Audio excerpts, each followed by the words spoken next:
Ok, bah écoutez, on peut démarrer. Je passe la parole à Carole pour la présentation des intervenants. Merci. Très bien.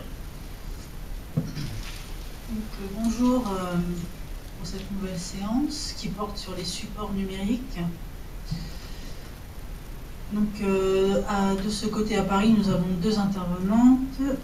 Valérie Jeanne Perrier, qui parlera tout à l'heure, je la présenterai tout à l'heure, et Ariane Mayer, qui va parler maintenant.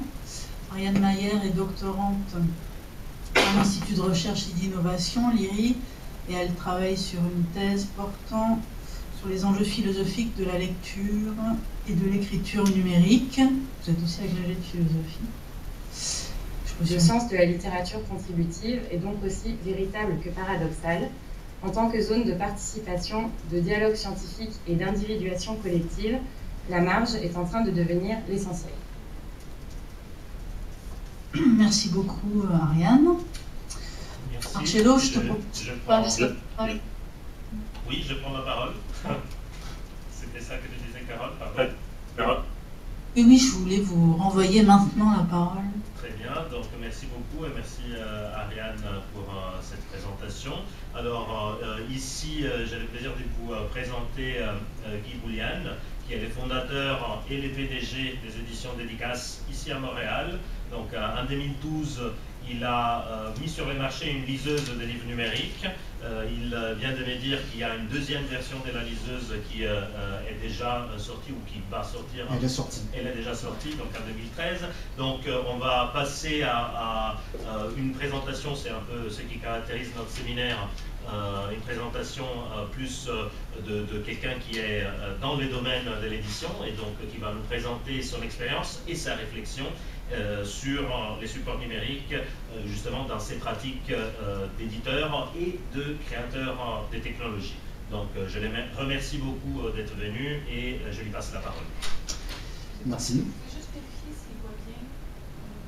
Est-ce que vous voyez bien les slides qu'on est en train de vous envoyer? Oui, parfait. Parfait, très bien. On le voit très bien.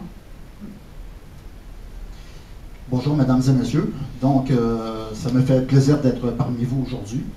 Avant de vous parler un peu de la liseuse numérique des éditions Dédicaces, je vais vous présenter brièvement les éditions, la maison d'édition comme telle, puis aussi un peu notre méthode de travail pour que vous puissiez comprendre un peu notre philosophie.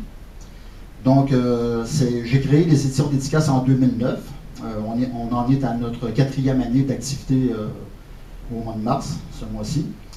Dès le départ, dès la création des éditions Dédicaces, j'ai voulu faire en sorte qu'on utilise toutes les nouvelles technologies qui étaient mises à notre disposition. Donc on touche à 80 ou même, je dirais, à 85%, nous utilisons le numérique à fond, et cela dans plusieurs domaines. Donc pas seulement pour le livre numérique, mais aussi, bon, dès le départ, il y a Internet. Internet, nous, dès le départ, on a été branchés, connectés à Internet, ce qui nous a permis de nous faire connaître très rapidement, pratiquement dès la fondation de la maison d'édition. On a reçu des manuscrits d'un peu partout à travers le monde, que ce soit en France, en Belgique, en Suisse, puis même sur le continent africain et en Amérique du Sud. Donc, dès le départ, on peut dire que ces nouvelles technologies comme l'Internet nous ont permis de nous étendre très rapidement. Ce qui est important aussi, c'est que nous, on se considère comme une maison d'édition non traditionnelle, encore une fois, à cause des nouvelles technologies, dont l'impression à la demande. Là, on est encore au niveau du numérique lorsqu'on parle d'impression à la demande.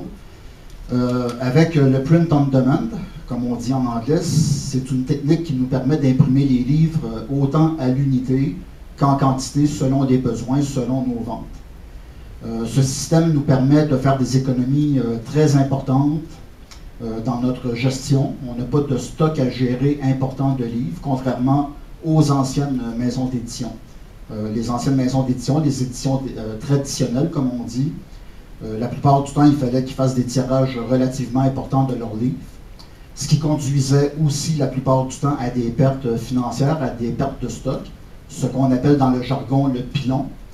Donc, c'est quelque chose qui était assez difficile couramment pour les maisons d'édition. surtout pour une maison d'édition qui ne reçoit aucune subvention. Donc le choc est encore plus grand. Donc l'impression à la demande nous permet de vraiment se concentrer sur les activités de la maison au lieu de se concentrer puis de s'effondrer pratiquement dans les méandres économiques, dans les pertes financières reliées à l'imprimerie. Donc, on a utilisé, comme je vous disais, Internet. On utilise l'impression pour les livres papier, l'impression à la demande.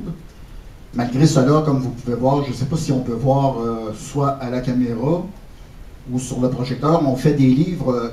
Lorsqu'on parle d'impression à la demande, on ne parle pas de photocopie. On parle vraiment d'ouvrages très bien imprimés, des ouvrages de qualité professionnelle. Bon, à côté de l'impression numérique, des livres papier, dès le départ, dès la création des éditions dédicaces, on a voulu faire les versions numériques de nos livres, dès le départ. En faisant de la sorte, ça nous a simplifié beaucoup, comme on dit au Québec, ça nous a simplifié la vie. Parce que le problème que plusieurs maisons d'édition traditionnelles rencontrent de nos jours, c'est la difficulté de pouvoir négocier, entre autres, avec leurs auteurs, ou de convertir tous leurs ouvrages qui sont déjà existants depuis plusieurs années. Bien, il faut faire tout un travail de conversion vers le numérique. Puis il y a aussi, il faut le dire, là, la complexité de prendre des ententes avec les auteurs qui ont déjà signé un contrat auparavant, il y a plusieurs années. Nous, dès le départ, on a mis les choses au clair. Tout a été clair, même dans notre contrat d'édition. Chaque livre que nous publions est édité autant sous la forme papier que sous la forme numérique. Ça, avec les auteurs, on a déjà des ententes prises dès le départ, ce qui nous simplifie les choses beaucoup. Donc, Internet, on parle d'impression à la demande, on parle de livres numériques. En 2012, l'année dernière, je cherchais personnellement un nouveau moyen de pouvoir diffuser les livres de nos auteurs, mais avec une technologie moderne.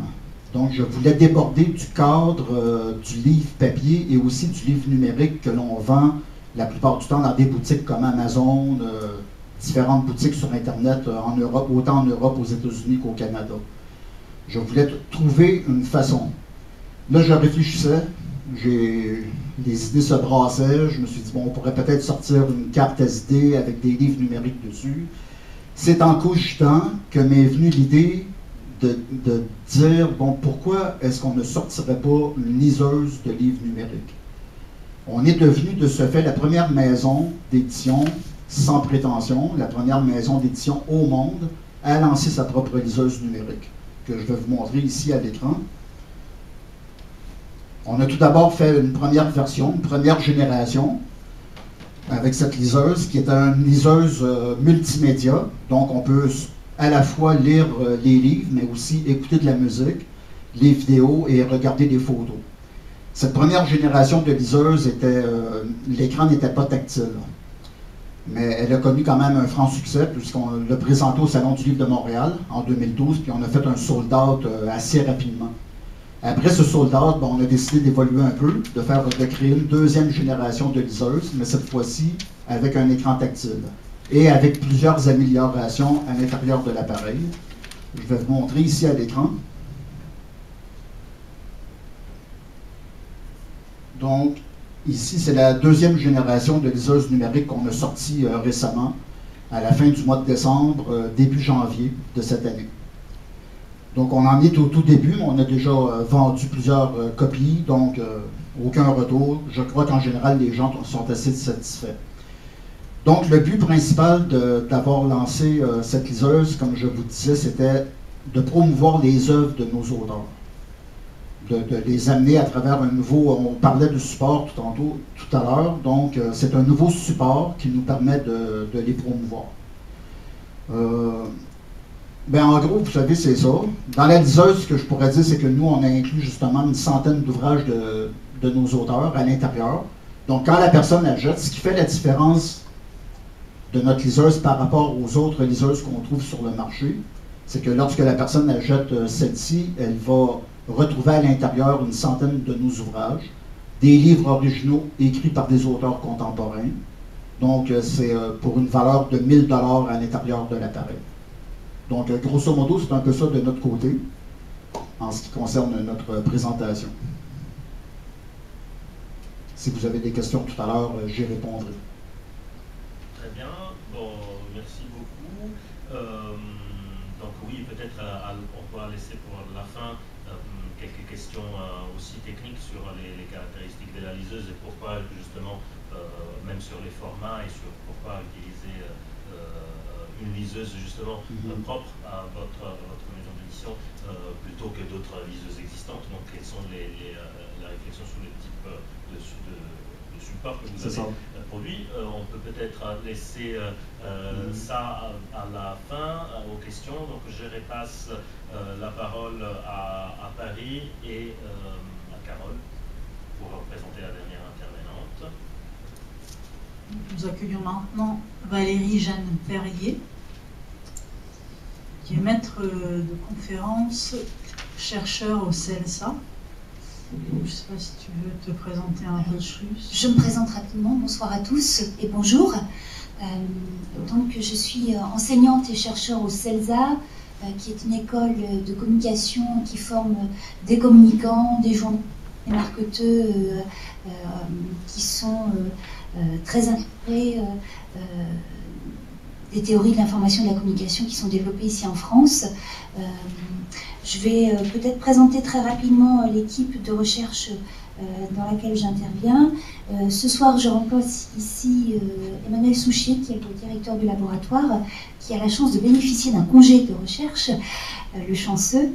Et donc, je vais essayer à la fois de présenter à travers mes propres travaux un concept fort qui est beaucoup exploré au sein du GRIPIC, qui est le groupe de recherche interdisciplinaire sur les processus d'information et de communication. Donc la perspective que je vais avoir va être un peu différente sur la notion d'écriture, parce que je vais m'intéresser justement à la dynamique de la transformation de ce qu'on peut entendre par écriture.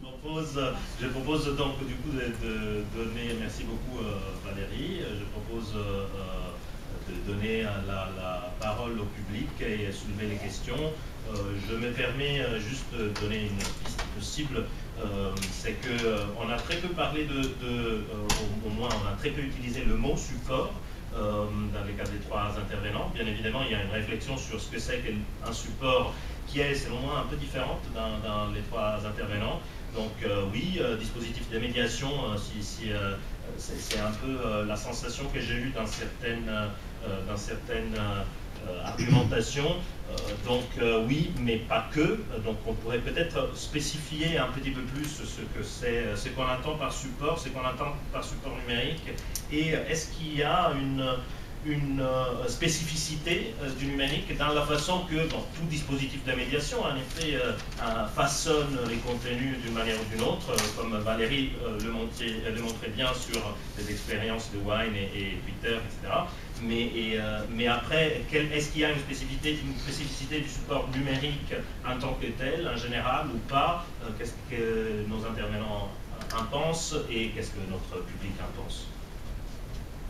Je pourrais prendre un peu la parole là-dessus. Est-ce qu'on m'entend? On m'entend bien? Oui, je pense que... on a parlé beaucoup ici de littérature académique. Nous, c'est certain qu'aux éditions d'Édicace, on fait plus de la littérature qu'on pourrait dire créative. Fait qu'au niveau du support numérique, mon point de vue est celui-ci, c'est que le support, autant qu'on parle du livre numérique comme tel ou même d'une liseuse numérique, ne modifie pas la création du texte comme tel pour ce qui est de nous en tant que maison d'édition. C'est-à-dire qu'une création littéraire va toujours rester la même. Lorsqu'on parle de support, de toute façon, le mot le définit. Ce n'est qu'un support pour imprimer le texte, que celui-ci soit numérique ou imprimé sur papier ou même sur une roche. C'est que le texte va toujours rester le même. On a parlé de texte contributif, mais dans notre cas, ça ne nous rejoint pas vraiment en tant que maison d'édition. Le créateur, lui, il va toujours se retrouver seul dans son logement, dans son appartement, en train de créer. Il peut prendre 1 année, 2 ans, 3 ans. C'est vraiment une réflexion que l'auteur fait par lui-même. Après, nous, en tant qu'éditeurs, ce qu'on fait, c'est qu'on s'arrange pour coucher son œuvre sur un support, qu'il soit numérique ou papier. Mais pour nous, ça ne modifie pas le texte en tant que tel, peu importe le support. Donc voilà, je pense qu'il y a des points de vue très différents sur les supports. C'est pour ça que je voulais, je pense que c'est intéressant d'avoir les points de vue des intervenants et du public sur ça. Donc ça, c'est une idée plutôt neutre du support qui sert juste pour faire apparaître quelque chose qui apparaîtrait indépendamment. Voilà, c'est un peu l'opposé de ce que nous montraient les autres intervenants. C'est ça. Donc, voilà. Valérie ou Ariane, vous voulez exprimer pourquoi vous pensez avoir parlé de support? Moi, je suis assez convaincu que vous avez parlé de support.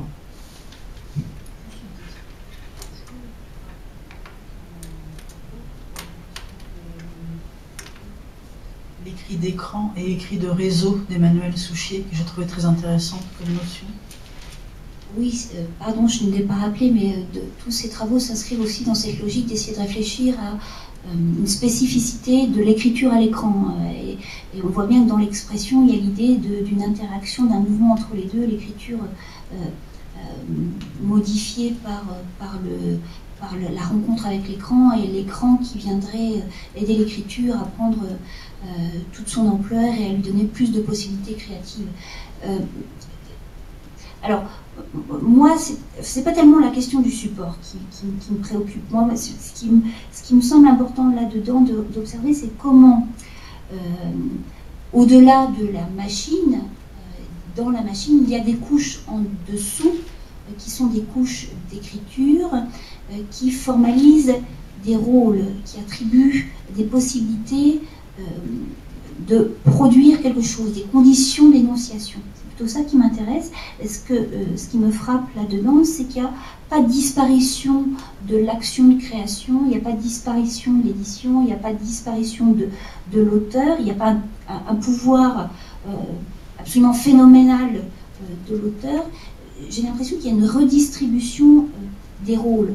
Et j'ai l'impression que ces dispositifs qui sont entre l'écran et l'informatique, et qui sont des couches de médiation, essayent de penser une recomposition de la chaîne des rôles de production, et ces dispositifs sont des éditeurs internes qui ont une présence assez forte, qui vont permettre à l'auteur et à l'éditeur de faire des choses ou pas. Par exemple, l'auteur, lui, il est dans une posture, moi je dirais, d'injonction à l'écriture. Il y a ce cadre qui est là, avec ce curseur qui bat, ou ce pointeur qu'il faut agir, et qui le met au pied tout de suite de l'acte de création. La rature, la notation sont plus ou moins permises, pas nécessairement. De même, l'éditeur va être très contraint, par exemple, par des histoires de format. Et donc, ces éditeurs intermédiaires ont un pouvoir absolument incroyable. La machine, sans cette couche de médiation, elle n'est pas intéressante, et donc ce pouvoir-là, il est fort. Je crois même que ça va plus loin que une simple couche de médiation. Je crois que là, on touche vraiment à ce qu'on essaie de rechercher dans ce séminaire sur les nouvelles formes d'éditorialisation. On touche à la translittératie, dont la première maîtrise peut-être, ou la littératie numérique, telle que il l'appelle, dont la première maîtrise pourrait être la maîtrise du CMS, et dont une maîtrise plus profonde serait la maîtrise du code. Mais je crois que c'est vraiment ça que le support numérique, avec son aspect réseau, avec son aspect calculé, apporte réellement à l'acte d'écriture. Et c'est ça qu'il faut prendre en compte. Donc, dans ce sens-là, je dirais justement, je me posais la question justement dans quel sens on parle de support, quand on parle de cette couche. Donc, Valérie, vous semblez dire que finalement, on ne parle pas, pour vous, on peut ne pas parler de support. Selon moi, je suis assez d'accord avec Nicolas qu'on peut parler des supports pour le support l'écran ou la liseuse, et aussi pour ces couches intermédiaires, en effet, qui sont des systèmes qu'on peut appeler, pour utiliser le langage du séminaire aussi, des systèmes d'éditorialisation qui changent bien évidemment, façonnent le contenu, l'agence le pousse à le produire d'une manière plutôt que d'une autre, et parfois, selon moi, j'irai aussi plus loin, prennent la place de ce qui était dans la dimension de l'édition papier traditionnelle, la place de ce qui était l'autorialité. C'est-à-dire, sur Wikipédia, par exemple, moi je dirais que l'auteur, l'instance autoriale, la fonction autoriale, celle qui valide, justifie les contenus, qui les garantit, etc., et qui les façonne, est plutôt la plateforme. Et donc, le Wikimedia, le CMS, bien évidemment, avec ses règles formales et son code, que la personne qui écrit, qui en fait, dont les noms, en fait, disparaît aussi. Valérie, je voulais te demander comment toi tu faisais le lien, parce que tu as beaucoup plus parlé de création que de code et de technique, me semble-t-il, dans ton inspiration. Comment tu fais le lien entre les deux?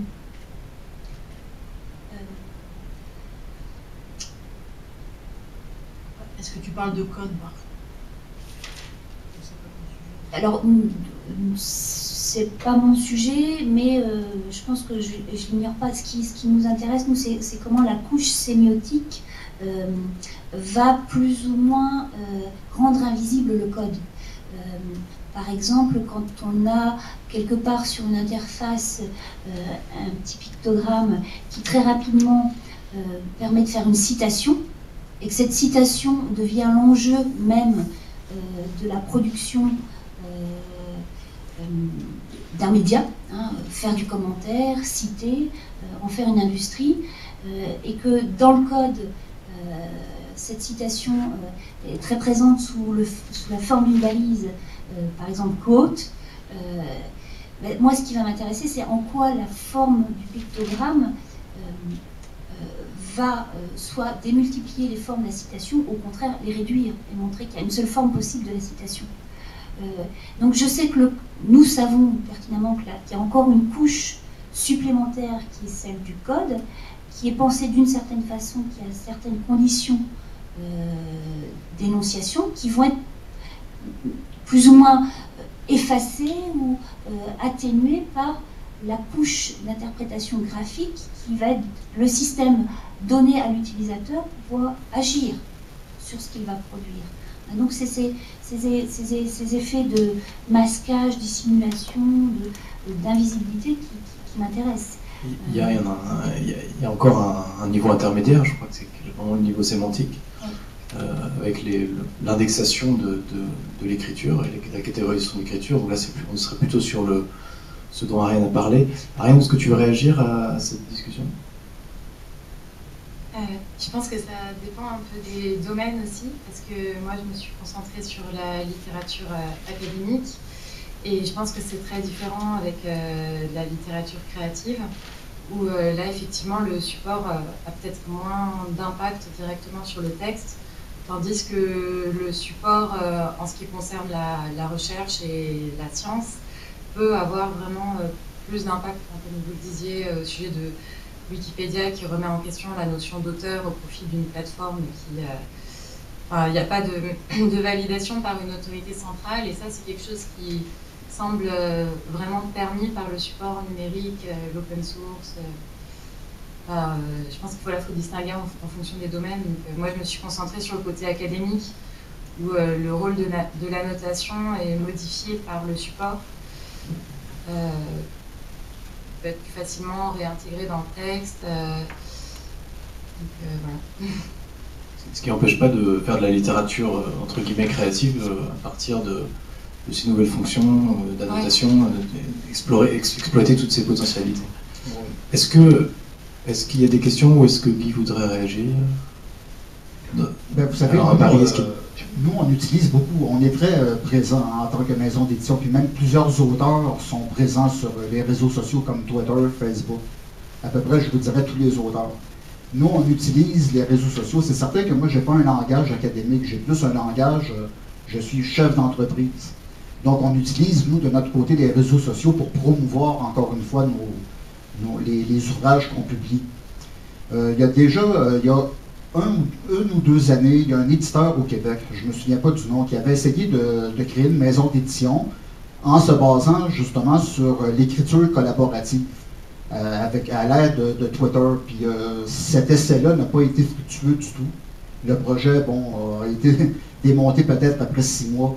Ça démontre un peu mon point de vue que au niveau de la littérature créative, les réseaux, au niveau de la création littéraire, les réseaux sociaux n'ont pas un grand rôle à jouer, à notre point de vue. Parce que l'auteur est souvent un être isolé, contrairement aux scientifiques, c'est ça. Nous, on n'a pas un langage académique. On parle vraiment de la création. En général, l'auteur, lui, c'est une personne solitaire. Il va créer pendant 1, 2, 3 années. Il va travailler sur son texte. Puis nous, en tant qu'éditeur, on va faire en sorte de coucher son œuvre sur un support, que ce soit numérique, une liseuse ou encore le papier. Donc, les réseaux sociaux, pour nous, comme Twitter, c'est quelque chose de très, très, très important, mais encore une fois, au niveau d'une entreprise, au niveau de faire connaître l'œuvre. En tant qu'auteur, ben, les auteurs, comme je disais, ils ont à peu près tous un compte Twitter. Eux, ils s'amusent, bon, justement, à diffuser leurs textes, que ce soit, comme Madame disait tout à l'heure, de rendre compte de l'immédiat. Mais ça se fait au niveau individuel, mais pas en tant que création d'une œuvre, puis en tant qu'édition. On a vu, oui. Je voulais réagir en citant quelques petits exemples ici français, francophones. On voit de plus en plus de comptes s'ouvrir avec des noms un peu, des pseudos, et avec une logique de production, d'écriture par fragments. C'est-à-dire qu'on voit, par exemple, je pense notamment à une nouvelle un peu, on va le dire, un peu érotique, qui s'appelle, l'auteur c'est Madame Bovary, c'est Bovary, Y, et pendant 3 mois, Bovary a écrit 2 ou 3, 4, 5 tweets par jour, racontant par fragments, dans une logique de création, une histoire très particulière d'une femme qui rencontre très régulièrement dans une chambre d'hôtel, quelque part en France, des individus, et qui va être dévoilée parce qu'elle reçoit un message, enfin bref, une histoire. Et ce récit, petit à petit, va agréger une communauté de lecteurs qui vont interpeller ce Bovary, vont lui dire mais comment ça se fait aujourd'hui, pas de tweet, on n'en veut plus, tu sais, là tu nous laisses là, mais pourquoi? Et donc il y a une interaction qui s'opère, et on voit toute une communauté de lecteurs petit à petit s'agréger et interpeller l'auteur, qui reste très, très discret, il ne dit pas qui il est. Et on voit d'autres auteurs assis, qui ont des comptes de promotion de leur activité auctoriale, dire mais qui es-tu, raconte-nous pourquoi es-tu auteur. Donc il y a des jeux comme ça qui se mettent en place pour essayer de voir quelle est la dimension, le potentiel de créativité du dispositif. C'est la littérature par fragments, c'est un peu la logique aussi des cadavres exquis, des surréalistes. Hein. On écrit par petits bouts successifs qui vont petit à petit faire quelque chose qui est de l'ordre de l'œuvre. Et là, dans ce cas-là, on passe à un autre stade et on reprend, l'éditeur traditionnel reprend sa logique de prendre un texte long, le rouleau de tête, passer du rouleau, du rotuli, au volumène. Et on a vu quand même dans ce séminaire, on a vu plusieurs fois quand même dans ce séminaire des exemples de littérature créative qui ne passe pas l'écriture individuelle ou solitaire à publier sur tablette ou sur papier. Je citerai, il y en a beaucoup au Québec, hein, je pense que la France et le Québec pour le coup sont vraiment à la pointe sur ces nouvelles écritures. Je citerai juste pour rester dans l'érotique, qui a investi complètement ce réseau et ces outils, ces CMS, pour une nouvelle création. Et peut-être que la création se situe d'ailleurs davantage à ce niveau-là aujourd'hui, en essayant d'explorer les nouvelles possibilités. Tous les travails, pour rester dans le même sens de Nicolas, je pense que c'était Nicolas qui parlait, mais on ne te voyait pas. Justement, tous les travaux qui s'est fait autour de Publinet, Rémunet et les activités du réseau de François Bon, en effet, vont dans le sens de mettre en question le modèle de la création littéraire classique avec un auteur central qui, quand même, et on le voit de ce que nous raconte Guy, en effet, reste parallèle. Donc aujourd'hui, je pense qu'il y a dans tous les domaines, pas seulement dans les domaines scientifiques, mais pas seulement dans les domaines académiques, mais aussi dans les domaines de la création, une certaine ambiguïté entre ces deux modèles, un modèle qui reste, même au niveau académique, je pense que l'auteur se porte pour l'instant très bien. Si on regarde comment sont faits les classements et les carrières universitaires, l'auteur se porte très bien. Voilà. Bon. Oui, si je peux faire une remarque, effectivement, l'auteur se porte très bien, mais il y a une compétition de modèles de création qui vont se faire pour le cas de la littérature créative. Dire que le support a peu d'importance, en fait, c'est qu'on peut transposer un même contenu sur différents supports. Dans le cadre d'une littérature chapitrée, linéaire, classique, que ce soit une nouvelle ou un roman, effectivement, entre le PDF ou l'EPUB et la version imprimée, on peut retrouver une certaine continuité, se dire c'est le même texte. En fait, c'est presque le même texte, il y aura une familiarité, c'est clair, mais pour tous les auteurs qui font un travail sur la mise en page, et là, je pense qu'il y a une pensée du support qui fait intégralement partie de l'acte créatif de certains auteurs, qui vont, alors, plus qu'apprivoiser le support, comme vous disiez, pousser le support. Sur le format papier, ça peut être des auteurs comme Danielewski, qui vont le pousser même du côté non linéaire. Sur le format numérique, alors là, expérimenter, pousser, effectivement, et puis du net, on verra toutes les formes que ça peut prendre, et ça devient... C'est vrai que ça devient extraordinaire. Ça demeure une démarche personnelle à l'artiste, au créateur, selon moi. C'est comme un artiste peintre qui va être dans son atelier, puis lui, en tant qu'artiste, en tant que créateur, il va travailler à créer des nouveaux concepts ou une nouvelle méthode de travail. Donc c'est un peu à ce niveau-là que, selon moi, les réseaux sociaux ou la création collaborative, l'écriture collaborative, c'est une démarche personnelle, c'est une démarche de création. Autant sur le papier ou que ce soit pour le numérique. En écoutant les échanges, il y avait une référence qui me revenait, peut-être que vous la connaissez, c'est un travail de Pascal Durand et Alexis Gunauer qui est sur la naissance de l'éditeur, je crois que c'est au 19e siècle, c'est un ouvrage qu'ils ont écrit à deux. Ce que racontent très bien ces deux auteurs, c'est comment finalement il y a eu des moments où, dans la production de la création littéraire, il y avait des moments où, par exemple, le libraire faisait tout. Il allait chercher les auteurs, il montait en page, il imprimait, il diffusait, et puis parfois aussi il écrivait aux côtés des auteurs. J'ai l'impression que, en fait, cette logique-là, on la redécouvre, on assiste à un rebouclage, et parfois les dispositifs sur l'Internet nous tiennent cette promesse qu'on va pouvoir tenir tous les rôles, en tenant un discours dans lequel la figure de l'auteur est mise en majesté. Mais quand on regarde bien comment les dispositifs fonctionnent, eh bien, ils sont capteurs et ils se saisissent des potentialités de l'Internet pour réintégrer l'ensemble des chaînes, de la chaîne de production. Le modèle éditorial est tenu de bout en bout de la capture de l'auteur jusqu'à la diffusion et le contact avec le public et l'audience. Et puis il y a des dispositifs qui vont plus insister sur une dimension.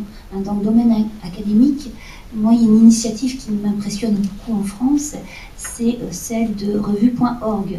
Là, on voit un pôle être mis en majesté, c'est celui finalement de l'éditeur qui va dire, voilà, moi je vous propose les conditions de la diffusion et de la mise en forme, vous rentrez dans un moule, mais en échange, eh bien, vous avez la possibilité d'être mieux diffusé, plus accessible, remis en valeur. Vous aviez des collections qui étaient oubliées et peu diffusées, elles redeviennent plus ouvertes. Donc là, c'est une autre logique. Et on voit tous ces modèles cohabiter et du coup, être en concurrence et voir les auteurs hésiter. Et la question qui se pose, c'est finalement dans mon projet de créateur, de création, que je sois chercheur, où est-ce que je veux finalement inscrire? Est-ce que je veux être média? Est-ce que je veux être contributeur? Est-ce que je veux être éditeur? Parce qu'on voit aussi des chercheurs être très intéressés par avoir la possibilité de dire voilà, c'est ces conditions d'énonciation qui m'intéressent. Et ma pensée s'affirme parce que j'ai la main sur la forme. Donc c'est cette concurrence des modèles que je trouve très intéressante et qui se joue, à mon avis, du côté de la couche des CMS. Voilà. Certains nous disent qu'ils vont être très faciles à utiliser et qu'on va pouvoir avoir la main sur la forme éditoriale. Par exemple, il y a un outil en France qui a connu une certaine comment dire, publicité qui s'appelle SPIP, qui est un outil de logiciel libre et qui disait être très simple, mais qui obligeait à rentrer dans une certaine logique quand même de production, de l'éditorialisation. Et puis par exemple il y a WordPress, où là effectivement on a l'impression que c'est facile, mais une telle contrainte de la forme WordPress que c'est difficile de s'en affranchir. Et en tant qu'auteur, il y a toujours des marques de WordPress dans ce qu'on produit. Voilà.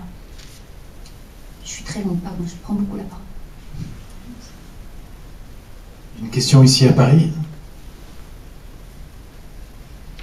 Bonjour, c'est une question pour vous.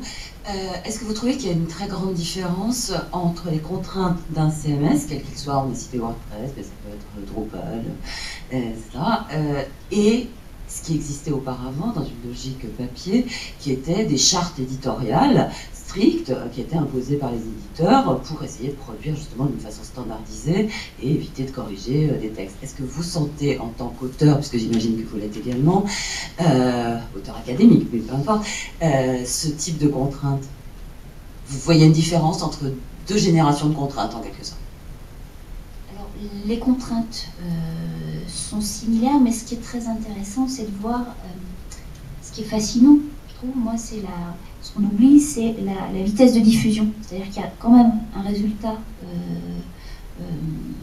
quel que soit le CMS, c'est qu'on peut être lu et faire circuler, même si ce n'est pas parfaitement mis en forme, mis en énonciation, on peut très vite faire circuler quelque chose. Et dans le monde académique, je trouve que ça a un effet, parce qu'on voit très vite des jeunes chercheurs vouloir marquer un territoire, dire c'est mon objet. Et il y a la course à, je l'ai mis en ligne, c'est pas fini, c'est pas défini, c'est encore un magma, mais je suis déjà dans la peau du chercheur car j'ai diffusé. Et ça produit un effet peut-être de redescendre très vite dans la carrière des questions épistémologiques. Qu'est-ce que je suis en train de faire? Qu'est-ce que je suis en train de construire? Et très vite on voit les questionnements sur qu'est-ce qu'est l'objet que je suis en train de définir, parce que très vite je suis dans la diffusion. Alors que ces questions épistémologiques, jusqu'à une date très récente, elles étaient repoussées à des échéances ritualisées, comme par exemple en France, je ne sais pas si vous connaissez ça, au Québec, il y a ce phénomène, cette étape de l'habilitation, où là on peut avoir le droit effectivement d'avoir un retour sur son parcours scientifique et de la manière dont on a construit son objet. J'ai l'impression que cette question-là est très vite descendue dans la carrière des jeunes chercheurs, parce que très vite ils sont en posture d'être diffuseurs. Donc contrainte sur la charte éditoriale par le CMS, mais quand même la diffusion qui change le rapport à l'objet qu'on construit. Alors je suis très prudente quant à l'approche qui est très vite déterministe, en disant voilà il y a un support et ça change. Je suis vraiment prudente par rapport à ça. J'ai un peu cette culture qui m'a été inculquée par mes pairs, PAIR, S, parce qu'ils sont deux. Mais là, j'ai l'impression qu'il y a quelque chose qui se passe par rapport à la diffusion, la confrontation à un public, à une audience, du fait de cette diffusion rapide, change le rapport à ce qu'on construit dans le monde académique, j'ai l'impression. C'est une remise en cause de la publication, telle que Ariane en parlait. Et effectivement, ce qu'on peut voir apparaître, c'est une publication non plus d'un produit fini, on va dire, mais une publication de savoirs intermédiaires. Et là, il y a peut-être des pistes pour une publication scientifique complètement transformée, où les discussions, les enquêtes, les vidéos, pourquoi pas, toutes les publications intermédiaires feraient partie d'un savoir académique, non plus figé dans une thèse, mais des documents dynamiques et rendus publics, offerts à la connaissance collective.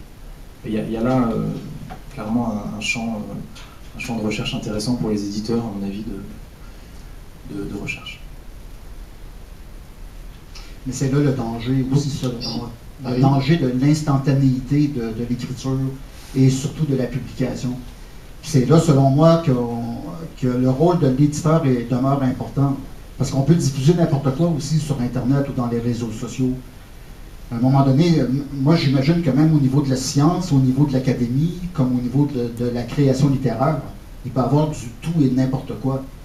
Le rôle de l'éditeur est très important selon moi, malgré qu'on vive à l'heure actuelle dans le monde des CMS ou des réseaux sociaux comme Twitter. On prend l'exemple de Wikipédia. Il y a déjà eu des sottises qui se sont écrites sur le réseau Wikipédia. Des sottises qui ont été retirées par la suite. Mais il faut quand même faire une vérification des informations qui sont diffusées, selon moi. Que ce soit au niveau créatif ou, j'imagine, au niveau académique.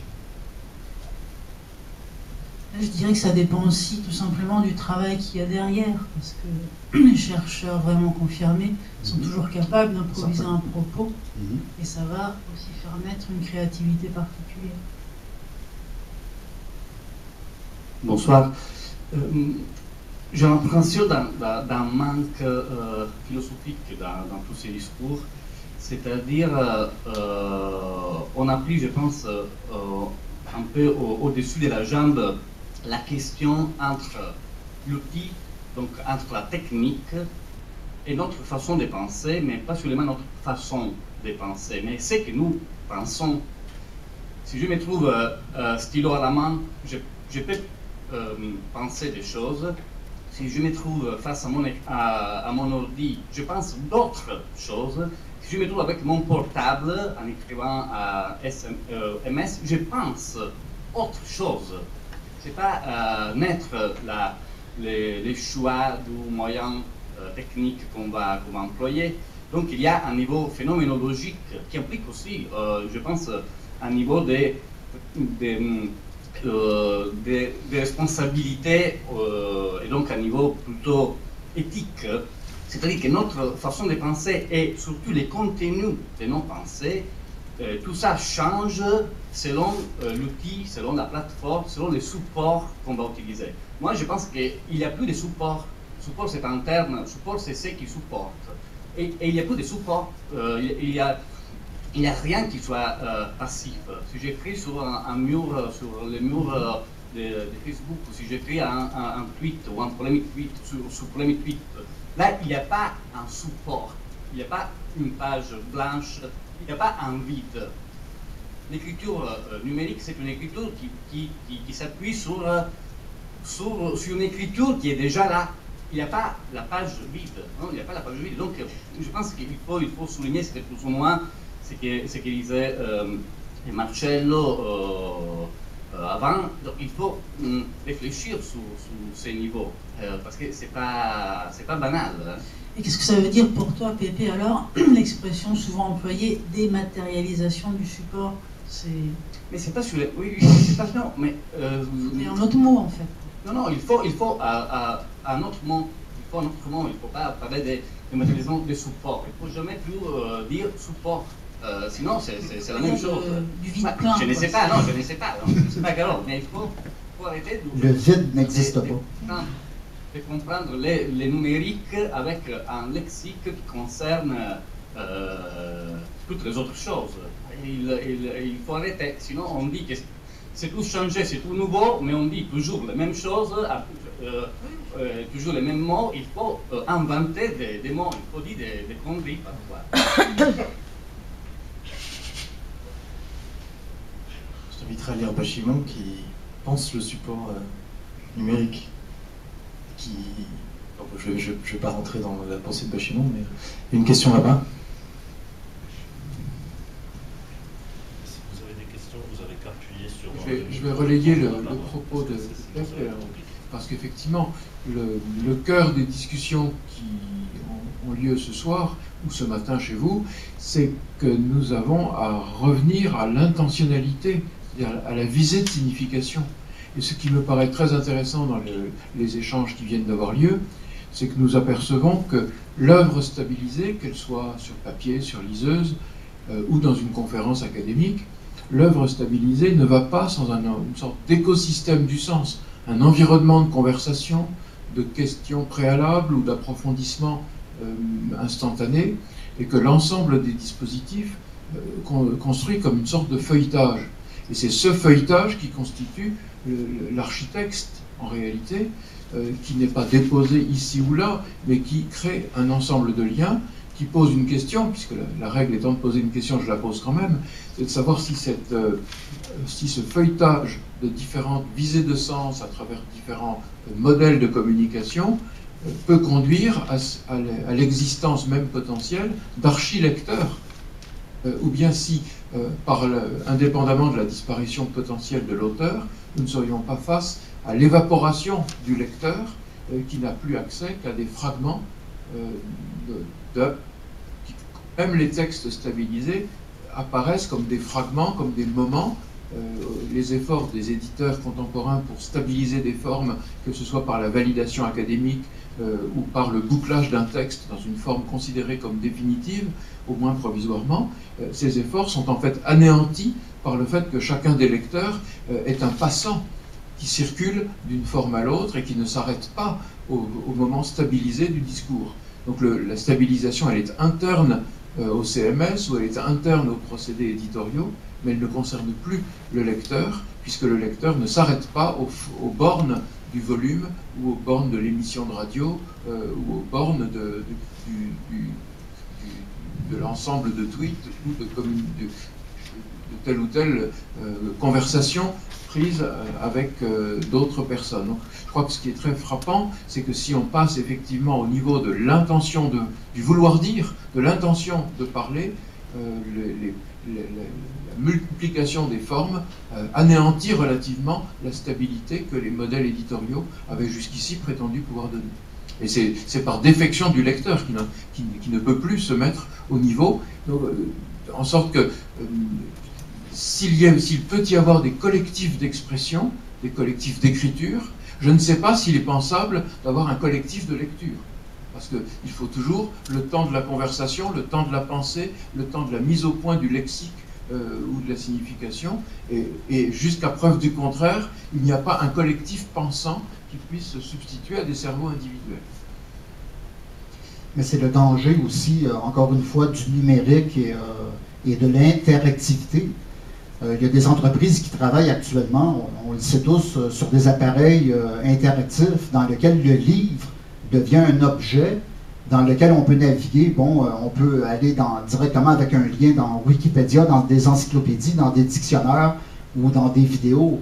Donc, quand on parle à mon niveau, en tant qu'éditeur, qui essaye de protéger justement la littérature, bon, j'imagine qu'elle soit académique ou créative, comme on fait. Le danger du numérique, justement, c'est là qu'on parle encore une fois de support, c'est de noyer la littérature dans un paquet de choses là, qui n'ont plus rien à voir avec le côté littéraire. Je veux dire, on va noyer le supposé lecteur. Le supposé lecteur va devenir un auditeur ou encore un... Je veux dire, c'est très dangereux. Il y a un danger à cela, encore une fois, avec le numérique, bien que j'adore le numérique. Mais il y a quand même un danger au niveau de la littérature.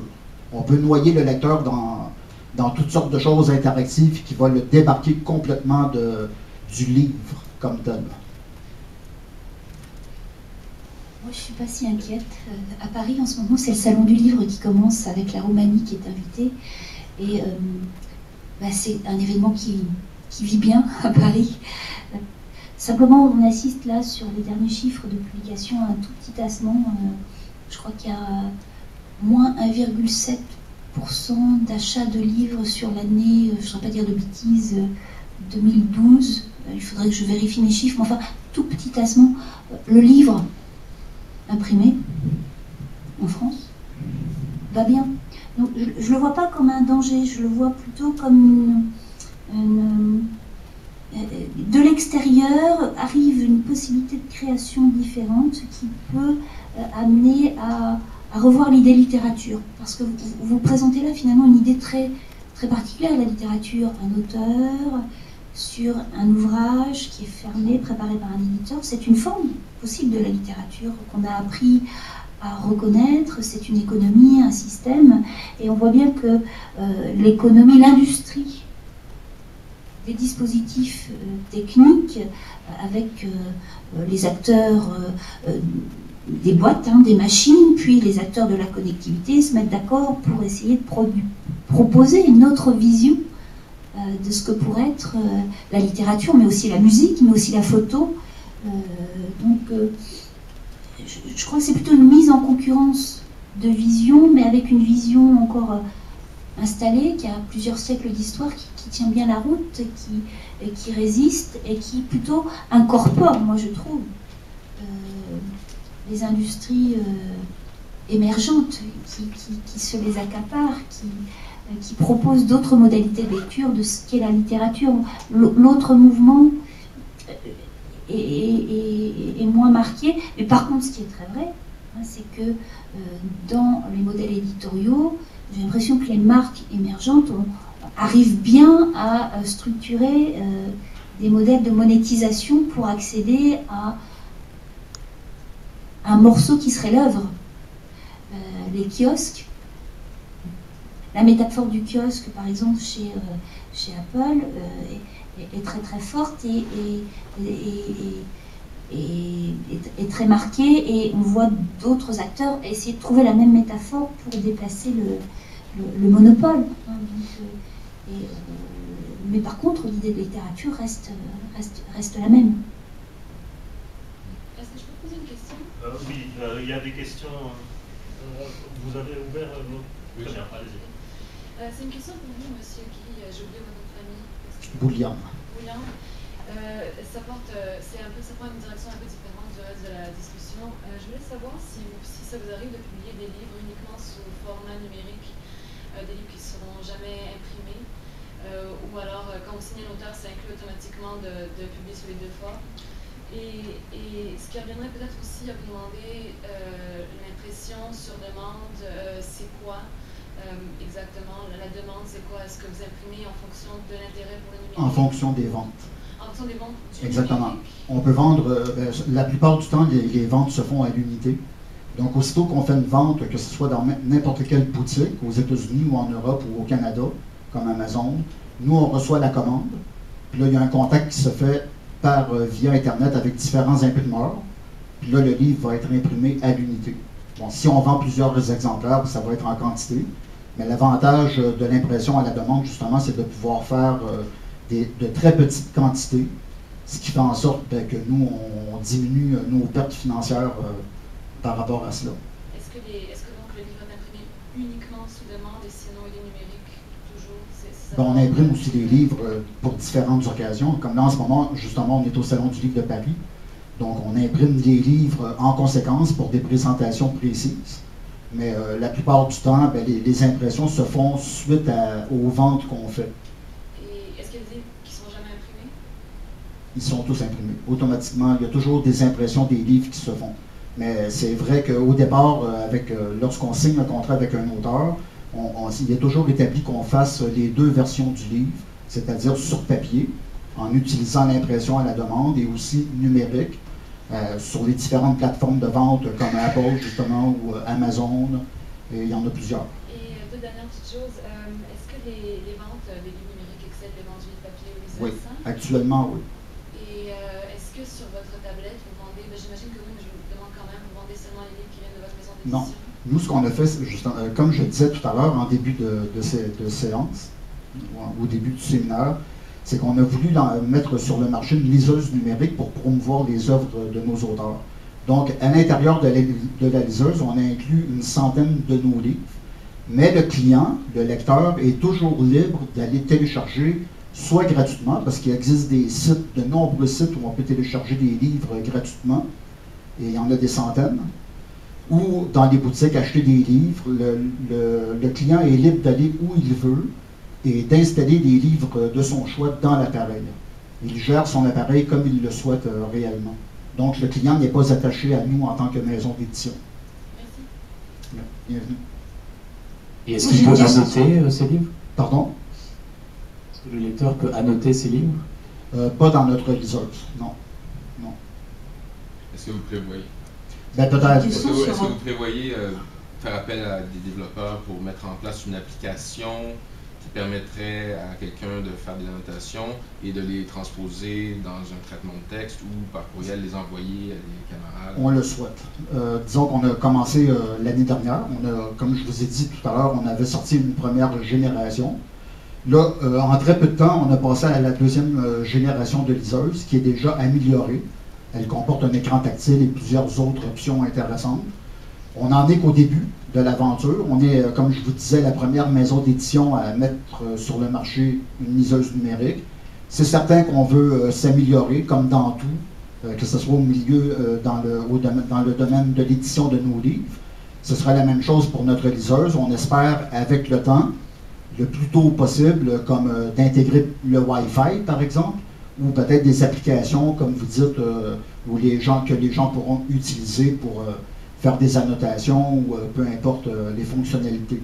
Donc, on est toujours en processus d'amélioration, mais comme on dit, il faut y aller étape par étape aussi. On ne peut pas tout faire en même temps, surtout qu'il faut le dire, on est une petite maison d'édition, on ne reçoit aucune subvention, donc on travaille très fort à s'améliorer continuellement.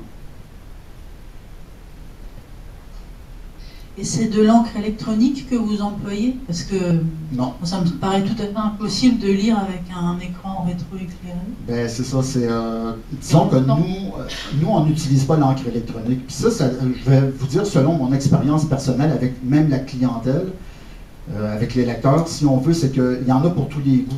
L'encre électronique, elle a ses défauts. Si vous ouvrez un lecteur de livres numériques à encre électronique comme le Sony ou le Kobo, par exemple, vous allez voir que l'image est terne, ou si vous tournez la page, il y a toujours une microseconde de délai entre les pages. Puis ça dépend du lecteur. Si le lecteur veut, comme on dit au Québec, endurer cela, ben, tant mieux, mais il y en a vraiment pour tous les goûts. Alors, ensuite, il y a le iPad, la tablette comme l'iPad. Ça, effectivement, au soleil, si vous allez au soleil pour lire, ça va être très difficile. L'iPad, selon moi, c'est un ordinateur. C'est pas une liseuse de livres numériques, c'est un ordinateur portatif avec des centaines d'applications. Nous, on est entre les deux. On n'utilise pas l'encre électronique, c'est un écran DHL, haute résolution, en couleur, mais avec un confort supplémentaire de lecture comparativement au iPad. Avec notre liseuse, bon, on peut lire dans le noir, sans lumière. On peut aussi lire dehors, je ne vous dirai pas au soleil tapant. C'est certain que si on va sous un soleil tapant, là, ça peut être discutable, mais c'est quand même un écran qui est plus confortable que l'iPad. Mais ce n'est pas de l'encre électronique. Et lorsqu'on tourne les pages, ben, il n'y a aucun délai. Ça, c'est très important parce que lorsqu'on lit, la microseconde de délai entre les pages peut devenir très fatigante à la longue pour le lecteur. Désolé, mais on arrive à 14h30 chez nous, donc la fin a été prévue à 13h30. Avec ce petit décalage, on n'avait pas pensé qu'on a déjà changé l'heure et pas vous. Donc je pense qu'on doit quitter la salle et clore la séance. Merci beaucoup aux trois intervenants, Ariane Mayer, Valérie Jeanne-Terrier et Guy Bouliane. Merci beaucoup d'être venus, merci beaucoup de nous avoir présenté ces points de vue si différents à propos des supports. Je vous rappelle que la prochaine séance sera le 18 avril, modèle économique de l'écriture numérique. Merci. Merci Marc, merci.